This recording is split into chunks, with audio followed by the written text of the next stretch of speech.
A ver, la historia de hoy es de las más brutales y fascinantes que nos ha dejado el siglo XX. Hablamos de Alan Turing, un tipo cuya mente, literalmente, diseñó el futuro en el que vivimos, pero al que su propio país, el mismo que él salvó, condenó por el simple hecho de existir.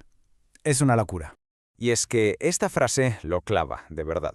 El arquitecto del mundo moderno al que su tiempo decidió destruir. Fue uno de los pilares de todo lo digital que nos rodea, pero la sociedad de su momento, en vez de ponerle una estatua, pues decidió castigarlo. Vamos a meternos de lleno en cómo pudo pasar algo así. Empecemos por el principio. Desde muy pequeño, Alan Turing ya era un genio. De eso no hay duda. Pero claro, esa brillantez pues venía con un extra. No era muy bueno en lo social, le costaba encajar. Y hay que pensar que en la Inglaterra de principios del siglo XX, que era súper rígida, ser diferente, bueno, no era precisamente una ventaja, era más bien un problema. Y fijaos en esto, porque resume perfectamente el cambio de paradigma que provocó. Antes de Turing, cuando decías ordenador, te referías a una persona, a un profesional cuyo trabajo era hacer cálculos a mano. Lo que hizo Turing fue, ¡boom!, volar por los aires ese concepto. Convirtió el acto de calcular en algo que podía hacer una máquina. Y no solo un tipo de cálculo, no, sino cualquier cálculo imaginable.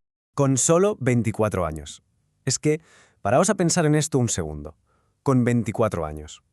Mientras el mundo entero se estaba preparando para la Segunda Guerra Mundial, este chaval, un matemático, publica un artículo súper teórico que casi nadie entendió en su momento.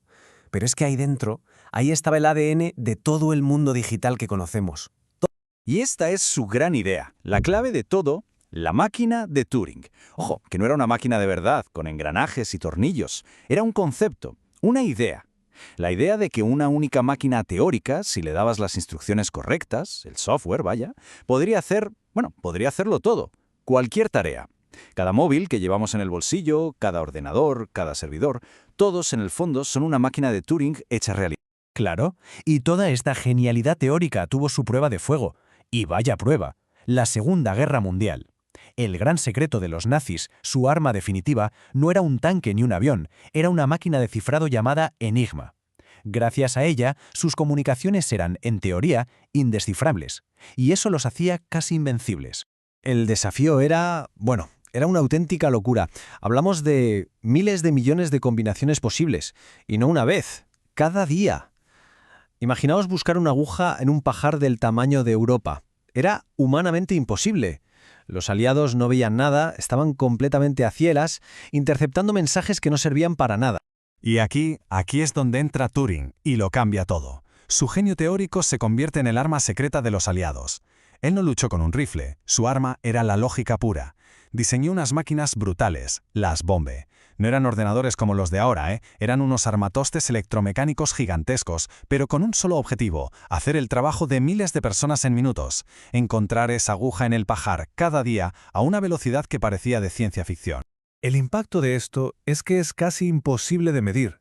Los historiadores calculan que gracias a su trabajo se acortó la guerra como mínimo 2 años. 2 años. ¿Y eso en qué se traduce? Pues en millones de vidas salvadas. Millones.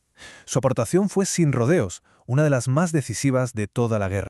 Y bueno, después de todo esto, ¿cuál fue su recompensa? ¿Medallas? ¿Desfiles? ¿Reconocimiento? Pues no. Nada. Cero.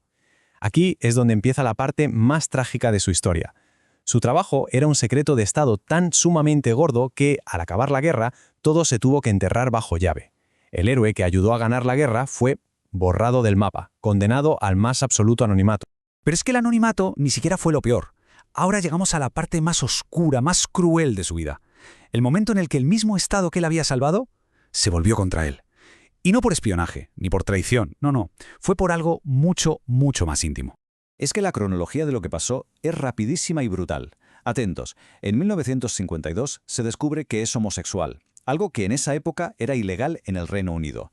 Lo arrestan, lo condenan y le dan a elegir: o vas a la cárcel o te sometes a un tratamiento hormonal, a la castración química. Para poder seguir trabajando, él eligió el tratamiento. Apenas 2 años más tarde, apareció muerto. Tenía 41 años. Y esta es la clave de todo. Su delito no fue algo que hizo, fue lo que era. La ley, la justicia de su país, lo consideró un delincuente y una amenaza simplemente por ser quien era, por ser homosexual. Ese supuesto tratamiento fue, como es lógico, devastador. Lo destrozó por dentro y por fuera, con secuelas físicas y psicológicas terribles. Y por si fuera poco, profesionalmente también lo aniquilaron. Le quitaron la autorización de seguridad, le prohibieron el acceso a cualquier proyecto gubernamental. Básicamente, le quitaron el trabajo, que era el centro de su vida. El Estado, que lo había necesitado desesperadamente en la guerra, ahora lo trataba como un apestado. Pero, a pesar de este final tan terrible, su legado está en todas partes. Es invisible, pero está ahí. Vamos a ver un poco cómo todas esas ideas que tuvo en los años 30 y 40 son literalmente los cimientos del mundo en el que vivimos hoy. Es que incluso después de la guerra, antes de toda esta pesadilla, su cabeza no paraba de funcionar. En 1950 lanzó una pregunta que lo cambió todo y que a día de hoy sigue siendo el motor de la tecnología. ¿Pueden pensar las máquinas? De ahí sale la idea de la inteligencia artificial y su famoso test de Turing, ese examen para ver si una máquina es tan inteligente que nos puede engañar y hacerse pasar por un humano. Seguimos dándole vueltas a esa misma pregunta. Es que mirad esta lista: ordenadores, software, Internet, inteligencia artificial, criptografía. Cada una de estas cosas, cada una que usamos a diario y que damos por sentadas, tiene su origen, su semilla, en las ideas de Turing. Desde el sistema operativo de tu móvil hasta la IA que está revolucionándolo todo, absolutamente todo, se levanta sobre los cimientos que él construyó.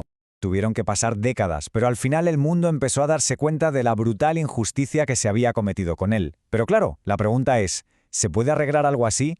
¿Llega a tiempo la justicia cuando llega tan tarde? Pues tuvieron que pasar casi 60 años. Se dice pronto, ¿eh? En 2013, por fin, la reina de Inglaterra le concedió un indulto real póstumo. Fue el reconocimiento oficial de que lo que le hicieron fue una salvajada, una condena injusta y discriminatoria. A ver, era un gesto necesario, por supuesto. Súper importante para la memoria histórica, para la lucha por los derechos LGTBIQ+. Pero no nos engañemos, es un gesto simbólico, porque ese papel no le iba a devolver la vida, ni la carrera que le robaron, ni iba a borrar todo el sufrimiento que le causaron. Y esto nos lleva de vuelta al corazón de su historia, a por qué es un gran invisible. Turing no fue invisible porque no importara, que va. Fue invisible porque lo hicieron invisible a propósito. Primero lo ocultaron por secreto de Estado, y luego lo castigaron porque su forma de ser, su identidad, incomodaba a la sociedad. Aceptaron su cerebro en secreto para ganar una guerra, pero rechazaron a la persona en público. Al final, la historia de Turing nos deja una pregunta en el aire, una que sigue muy viva hoy en día. Su caso fue extremo, sí, pero esa tendencia a apartar, a silenciar, a castigar a la gente que simplemente piensa o vive de una forma diferente, ¿de verdad ha desaparecido? Su legado es toda la tecnología que nos rodea, sí, pero quizás el legado más importante es una advertencia. Una advertencia sobre qué hacemos con la gente que no encaja,